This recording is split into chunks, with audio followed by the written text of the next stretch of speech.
We have hunted several times in the past with Mike Huff from Master Predator Hunting Guide Service. Each time we used a gun with a scope and a red light. Our first adventure fox hunting was quite successful.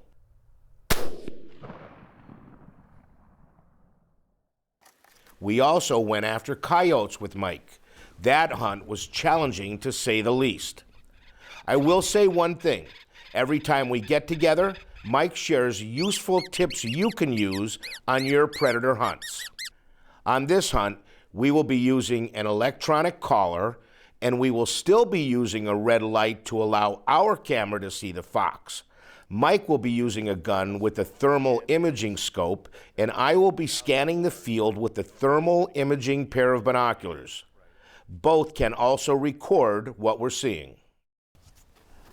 You are watching him run out and set this thing up as if it's daylight. He's putting the collar out there, but it is just like daylight. It is 7 o'clock at night, and look at this. And now there's, boom. I think it's a deer, I'm not sure.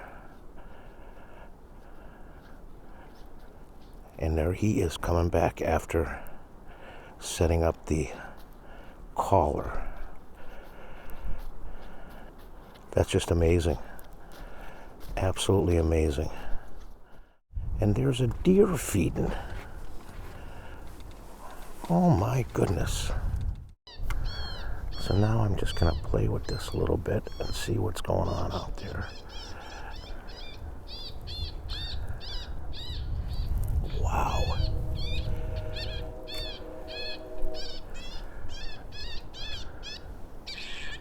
Super, super, super awesome. Probably the largest thing that's happened in 20 years in predator hunting happened just this November. The Pennsylvania, I guess the legislature approved or removed the prohibition from being able to use night vision and thermal optics at night, which led the way for the Game Commission to decide, did they want to allow it? If so, what would the regulations be? What seasons would it be in? And much to pretty much every predator hunter I know's delight, in November they legalized thermal and IR/digital night vision for predator hunting in Pennsylvania. That includes fox, coyotes, any other fur bears, raccoons. You know, you can use either, and you can still use the red lights and they still work as well, but it's just another trick that we have now. It's great news for predator hunters in Pennsylvania. It was certainly a noisy and windy night, and yet Mike says the predators in the area will still hear the call.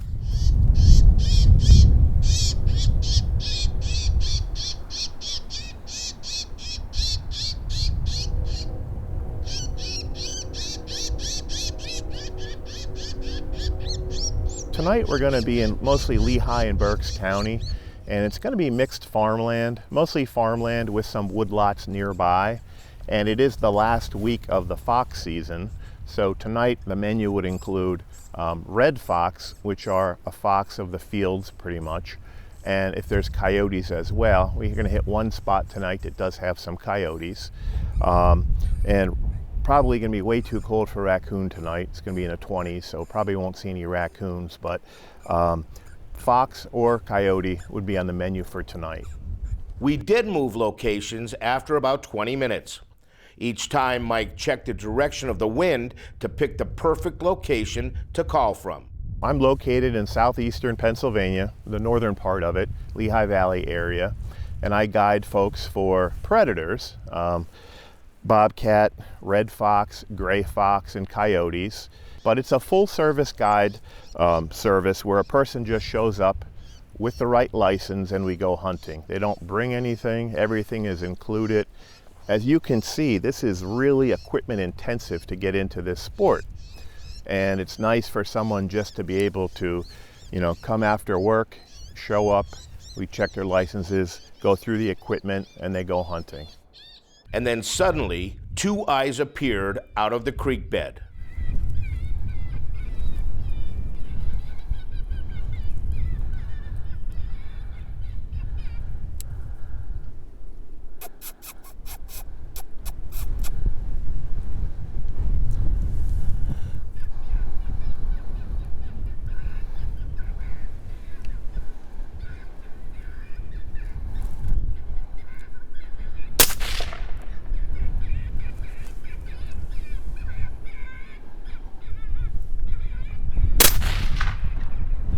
Nice shot. Nice shot, man. Nice Great. shot. That's great. Thank you, Father. How in far heaven. away was that? 112 yards on the dot. We'll range it and confirm. Yeah, 112 yards. Big red fox, Pennsylvania red. Yeah, real windy night.